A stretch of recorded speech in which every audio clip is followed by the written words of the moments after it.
Hello guys, চলে আসলাম নতুন একটা ভিডিও নিয়ে। আজকে আপনাদের দেখাতে যাচ্ছি এশিয়া মহাদেশের মধ্যে সবচাইতে বড় চিনি ও মদের কারখানা কেরু অ্যান্ড কোম্পানি। আমাদের চ্যানেলে যদি নতুন হয়ে থাকেন অবশ্যই সাবস্ক্রাইব করবেন, আর আমাদের নতুন সব ভিডিও আগে পেতে পাশে থাকা বেল বাটনটি অন করে রাখবেন।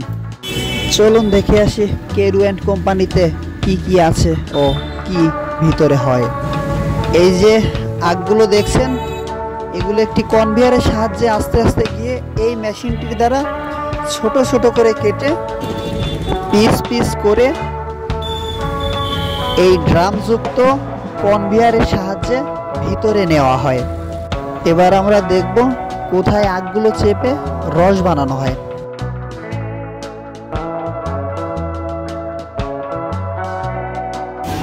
এখন আমরা চলে আসলাম ভিতরে। এখন দেখব কি কি মেশিনের সাহায্যে এই আগগুলো চেপে রস বানানো হয়। এ দেখুন, এই মেশিনগুলোর সাহায্যে কিন্তু আগগুলো চেপে রস বানানো হয়। এই দেখুন, আখের ছোবড়াগুলো নিয়ে যাচ্ছে বাইরের সাইডে। এখান থেকে কিছু অংশ বাইরে ফেলে দেবে আর কিছু অংশ চলে যাবে বয়লারের জ্বালানির কাজে। শুধু এই ছোবড়াগুলো দিয়েই জ্বালানির কাজটা কমপ্লিট না, এর সাথে সাথে কাঠের কিছু গুঁড়িও দিতে হয়। এই দেখুন, এই এলিভেটরের সাহায্যে ছোবড়াগুলো বাইরে নিয়ে যাওয়া হচ্ছে। আর এই ছোবড়াগুলো দিয়ে আরও অনেক কিছু হয়, সেগুলো আপনাদের আমি পরে জানাচ্ছি। চলুন আপনাদের এখন দেখাবো রসগুলো কিভাবে পরিষ্কার করা হয়। আসলে রস চাপার সময় কিন্তু অতটা পরিষ্কার থাকে না। এই দেখুন, এই মেশিনগুলোর সাহায্যে রসগুলোকে পরিষ্কার করা হচ্ছে। এগুলো ফিল্টারযুক্ত ট্যাঙ্কি। এই ট্যাঙ্কির মাধ্যমেই রসগুলোকে পরিষ্কার করা হচ্ছে। একটা থেকে পরিষ্কার করে আরেকটায়, আরেকটা থেকে পরিষ্কার করে আরেকটায়। এই যে এখান থেকে এই আঙ্কেলটা দেখছে, পরিষ্কার করে চেক করে যে কতটা পরিষ্কার হয়েছে সেই আখের রসগুলো।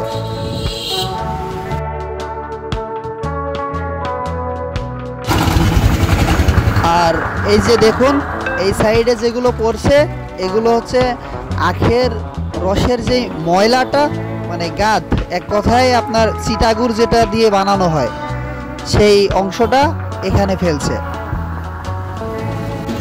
আর এই বড় বড় হাঁড়িগুলোর মাধ্যমে কিন্তু রসগুলো জ্বালিয়ে গুড় তৈরি করার প্রক্রিয়া চালাচ্ছে।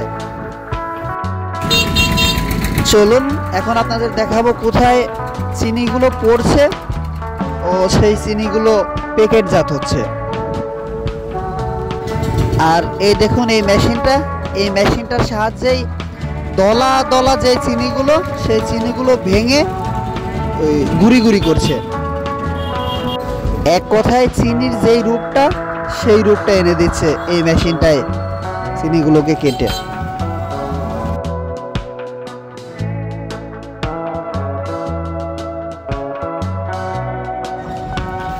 চলুন নিচে গিয়ে দেখি কোথায় সেই চিনিগুলো প্যাকেটজাত করা হয়।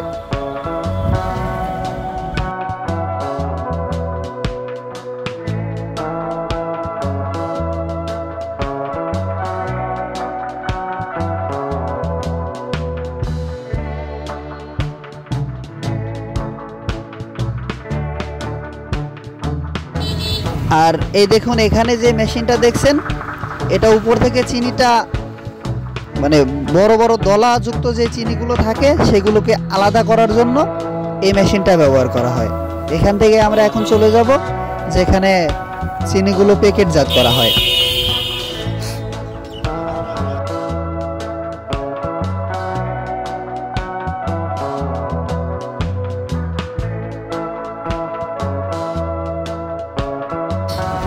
এই যে দেখুন, এই রুমটাতে চিনিগুলো খুব সুন্দরভাবে নিখুঁত মাপে চিনিগুলো প্যাকেটজাত করা হয়। আর এই যে এই মেশিনটি, এই সাইক্লোনের দ্বারাই চিনিগুলো প্যাকেটজাত করা হয়।